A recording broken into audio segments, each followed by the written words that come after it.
नमस्कार. भारतात 2027 ची जनगणना लवकरच सुरू होणार आहे. ही जनगणना विशेष आहे कारण ती डिजिटल साधनांचा वापर करून केली जाणार आहे. पहिल्या टप्प्यात म्हणजेच घर यादी व घरगणना कार्यात प्रत्येक घराची यादी तयार करून कुटुंबांची मोजणी केली जाईल आणि दुसऱ्या टप्प्यात लोकसंख्येची गणना केली जाईल. आधी पहिल्या टप्प्याविषयी बोलूया. या टप्प्यात नियुक्त केलेले प्रगणक घरांना भेटी देऊन घरांबद्दल माहिती गोळा करतील. परंतु ही प्रक्रिया स्वगणना पोर्टलद्वारे देखील पूर्ण केली जाऊ शकते. कुटुंब प्रमुख किंवा त्यांच्या वतीने कुटुंबातील कोणताही सदस्य पोर्टलला भेट देऊन आपल्या घराचे आणि संबंधित उपलब्ध सोयी सुविधांविषयीचे तपशील भरू शकतो. कृपया नोंद घ्यावी. एक कुटुंब फक्त एकाच मोबाईल नंबरचा वापर करून लॉग इन करू शकते आणि ही नोंद कुटुंब प्रमुखाच्या वतीनेच केली गेली पाहिजे. एकदा मोबाईल नंबरची स्वगणनेसाठी नोंदणी झाल्यावर तो नंबर दुसऱ्या कुटुंबासाठी वापरता येणार नाही. कुटुंब प्रमुखाचं नाव बदलता येणार नाही. लोकांनी स्वगणना केल्यास गणना प्रक्रिया अधिक सोपी आणि जलद होईल. हा याचा मुख्य फायदा आहे. स्वगणना ही एक विशेष सुविधा आहे. ती त्या विशिष्ट राज्यात किंवा केंद्रशासित प्रदेशात घर यादी कार्य सुरू होण्याच्या 15 दिवस आधी उपलब्ध करून दिली जाईल. HLOच्या प्रक्रियेदरम्यान प्रत्येक रहिवाशाला एकूण अधिसूचित 33 प्रश्न विचारले जातील. महाराष्ट्रातील स्वगणनेचा काळ हा 1 मे ते 15 मे आहे. तसेच HLO प्रक्रियेचा काळ हा 16 मे ते 14 जून आहे. स्वगणना पोर्टलवर तपशील कसा भरावा?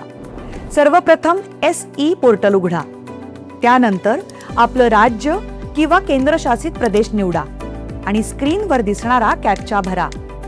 त्यानंतर स्वागत स्क्रीन आपल्याला पुढील टप्प्यांवर मार्गदर्शन करेल.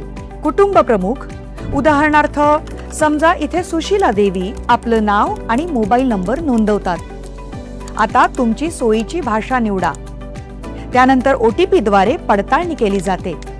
ही संपूर्ण प्रक्रिया सुरक्षित आणि अतिशय सोपी आहे. जिल्हा आणि सर्वात जवळचं महत्त्वाचं ठिकाण निवडणं गरजेचं आहे. तुम्ही शोधलेलं महत्त्वाचं स्थान दर्शवणारा एक मार्कर नकाशावर दिसेल. आता तो मार्कर तुमच्या घराच्या जागेवर ओढा. त्यानंतर जतन करा आणि पुढे जा वर क्लिक करा. यानंतर HLO प्रश्नावलीचं पान उघडेल. बहुतेक प्रश्न पर्यायांवर आधारित असतील. नावं लिहिण्यासाठी एक ध्वनी उच्चारण आणि आभासी कीबोर्ड देखील असेल. वारंवार विचारले जाणारे प्रश्न म्हणजेच FAQ आणि विशेष सूचना कोणत्याही शंकेचं त्वरित स्पष्टीकरण देतील. जर कोणताही प्रश्न किंवा माहिती अपूर्ण राहिली असेल तर तांत्रिकदृष्ट्या तुम्हाला लगेच सूचित केलं जाईल. सर्व तपशील भरल्यानंतर ते काळजीपूर्वक तपासून बघावेत. आवश्यक वाटल्यास तुम्ही त्यात सुधारणा करू शकता. तपशील जतन करा किंवा शेवटी सबमिट करा. सबमिशन झाल्यानंतर H ने सुरू होणारा 11 अंकी SEID म्हणजेच स्वगणना क्रमांक स्क्रीनवर दिसेल.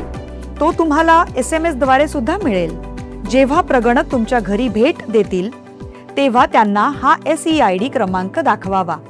तुम्ही दिलेली अचूक माहिती केवळ आपल्या देशाला सशक्त करत नाही तर त्याचं खरं चित्रही सादर करते.